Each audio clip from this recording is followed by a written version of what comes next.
अस्सलाम वालेकुम। फुटबॉलिस्तान इंटरनेशनल के नाजरीन, आज हम आए फुटबॉल के घर लियारी में उस मकाम पे जो Ammad football academy coach Ammad academy कहलाता है। यहाँ फुटबॉल की सरगर्मियाँ दिन रात 24 घंटे जारी रहती हैं। यहाँ के सरगर्दा कोच सीरत रहमानी, उनसे इस सरगर्मी के हवाले से, इस मरकज़ के हवाले से बात करते हैं। जानते हैं सीरत हमें क्या बताते हैं। मेरा नाम है शिराज रहमानी, मैं यहाँ पे एज हेड कोच हूँ, कोच अम्माद फुटबॉल अकेडमी। हमारे पास तकरीबन 300 से 350 के लगभग बच्चे ट्रेनिंग और तरबियत हासिल करते हैं फ़ुटबॉल की। तो हमारा यहाँ जो मकसद है मेन के यूथ को प्रमोट करना है। वैसे भी लियारी तो यूथ का मरकज़ है फुटबॉल। यहाँ का सारा जो यहाँ के जो जितने भी लोग हैं, अगर 25 लाख की आबादी है तो आप 23 लाख की आबादी फ़ुटबॉलरों पर मुश्तमिल है। तो फुटबॉल का मरकज़ कहलाता है लियारी। तो यहाँ के बच्चे बड़े शौक़ और जुनून से आते हैं, बड़े क्रेज़ पाया जाता है इनमें फ़ुटबॉल के हवाले से। तो काफ़ी टफ टाइम होता है। और ये बच्चे तो एक तो मल्टी टैलेंट है, कुदरती के ऊपर इनके अंदर अल्लाह ने खुदा ने सलाहियतें गॉड गिफ्टेड कहलाते हैं ये बच्चे। इनके अंदर अल्लाह ने वो सलाहियत दी है जो पूरा दुनिया में कहीं ऐसे सलाहियत आपको नज़र नहीं आती। या पैदा होते ही फुटबॉल के रोज़ा एक्टिविटीज़ में लग जाते हैं। तो हमारे फुटबॉलर और ब्राज़ील के फुटबॉलर में कोई फ़र्क नहीं है। फ़र्क इतनी है कि उनकी मैशियत अगर कमज़ोर है तो उनके पास फैसिलिटीज़ अच्छे होते हैं, लेकिन हमारे पास यहाँ पे मैशियत भी कमज़ोर और फैसिलिटीज़ भी कम है। क्योंकि ब्राज़ील में वहाँ पे फ़ुटबॉल का जिस तरह क्रेज़ है वही क्रेज़ आपको लियारी में भी सेम मिलेगा। तो लियारी के जो बच्चे हैं अपने दिल से, अपने जुनून से खुद यहाँ आकर ट्रेनिंग करने, उन्हें कोई हम दबाव नहीं देते।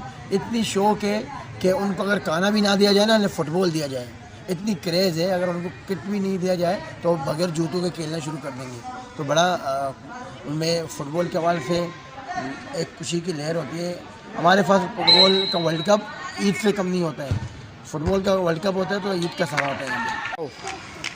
हमारा एकेडमी तकरीबन 3 साल से यहाँ कायम है। और यहाँ पे 3 शिफ्ट होती है, 2 से 4, 4 से 6, 6 से 8। 2 शिफ्टें होती है छोटे बच्चों की, 1 शिफ्ट होती है बड़े बच्चों की। 2 से 4 हमारे पास अंडर 16, अंडर 18, और 2 से 4, 4 से 6 अंडर 14 एंड अंडर 16 के बच्चे होते हैं। तो इस लिहाज से 10 साल के बच्चे तो तकरीबन रात के टाइम ट्रेनिंग करते हैं। अभी सर्दी की वजह से तो उनको रेस्ट दिया गया। और इसके अलावा हमारे पास गर्ल्स की भी ट्रेनिंग होती है, जुमा और हफ्ता, फ्राइडे सैटरडे। तो इसके अलावा हमारे पास यहाँ पे कोई फैसिलिटीज़ नहीं है। हम अपनी मदद आपके तहत चल रहे हैं। कोच अम्माद फाउंडेशन अकेडमी के नाम से अपनी मदद आपके तहत लगे हुए हैं। कोई गवर्नमेंट की सरपरस्ती नहीं है। हम ये मुतालबा करते हैं गवर्नमेंट ऑफ पाकिस्तान से कि हमें फैसिलिटीज़ दी जाए। हमारी चीज़ें जो कि अनकम्प्लीटेड होती है, यहाँ के हवाले से अगर बात करें तो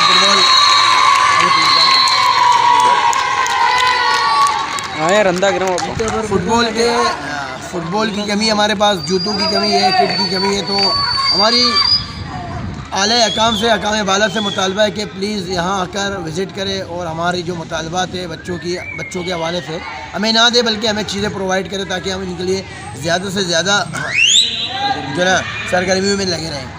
अगर बात की जाए लियारी की, तो लियारी में इस वक्त 5 से 6 अकेडमी है जिस पे तकरीबन बेहतरीन से बेहतरीन काम हो रहा है इस वक्त फ़ुटबॉल के हवाले से। सबसे पहले अगर मैं नाम लूँ तो कोच अम्माद फुटबॉल अकेडमी है, उसके बाद है जापा है, उसके बाद LSA है लियारी सॉकर अकेडमी, उसके अलावा रॉय फुटबॉल अकेडमी है, उसके अलावा यहाँ लियारी फुटबॉल अकेडमी है।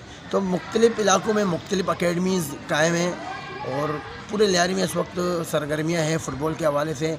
काम चल रहा है, यूथ डेवलपमेंट चल रही है। इसके अलावा आजकल एक प्रोग्राम चल रहा है यूथ के हवाले से, पाकिस्तान गोल्डन एज के नाम से, जिसमें अरशद कमाल कर रहे हैं। उसमें 8 साल से लेकर 14 साल के बच्चों को मुफ्त चीज़ें फराहम की जा रही है, उनको तरबियत दी जा रही है। वो भी बड़े काम कर रहे हैं फ़ुटबॉल के हवाले से और हम भी उनके साथ शाना बशाना काम कर रहे हैं।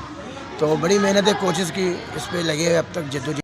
अल्हम्दुलिल्लाह इस अकेडमी से अब तक हमारे पास प्लेयर डिपार्टमेंट में चले गए और कुछ प्लेयर इंटरनेशनल होकर निकले और कुछ प्लेयर अब बाहर मुल्कों के क्लबों में भी खेल रहे हैं। तो बड़े कम वक्त में बहुत ज़्यादा काम हुआ है, क्योंकि हमारी मेहनत, हमारी फोकस यही होती है कि किसी ना किसी तरह हम यहाँ के बच्चों को एक अच्छा और बेहतरीन माहौल के साथ एक बेहतरीन प्लेटफॉर्म मुहैया कर सकें।